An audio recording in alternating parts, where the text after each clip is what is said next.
you think back to when you started riding a bicycle, how important was balance? Extremely important.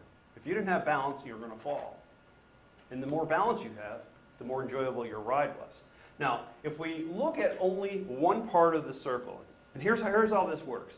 What I ask people to do when I work with them is say, okay, I want you to look at each segment of that chart as a pie. And you have only the personal one. And I want you to say, okay, how satisfied am I in each of those 6 categories? And then you take your pen or your pencil and you shade in and start with the mental, for instance. And you can go from 0 to 100% in each of the 6 categories. And I want you to shade in how satisfied you are. Now, you might say, oh, I only need to exercise twice a week and I'm thrilled and I'll be at 100%. Whereas somebody else might say, if I'm not working out 5 or 7 times a week, then I'm going to be 50%. So the key part of this exercise is what's important to you is how you shade that circle. And then we'll get to the next part. Okay, so this next slide starts with only one circle.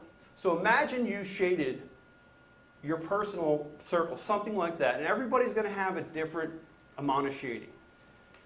And imagine this being a unicycle. A lot harder to balance, a lot harder to enjoy the ride. You have to be very good at it. So let's put on the other wheel. We have a bicycle again. We have these 2 shaded wheels. Now imagine that being a bicycle, and you're riding that bicycle, and what happens if you have a flat? It gets harder to ride, correct, right? Now, has anybody ever bent their rim? So if I take off the rims right now, this is what we have.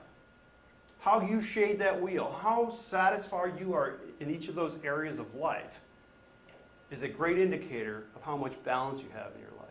So you might be better off to collapse it and be at 50 or 60% in all of them, as opposed to 100% one and 10% in another. Because if you imagine that being your bicycle and now it's rolling down the road, it's going to lead to a very, very bumpy ride, and you're not going to like it.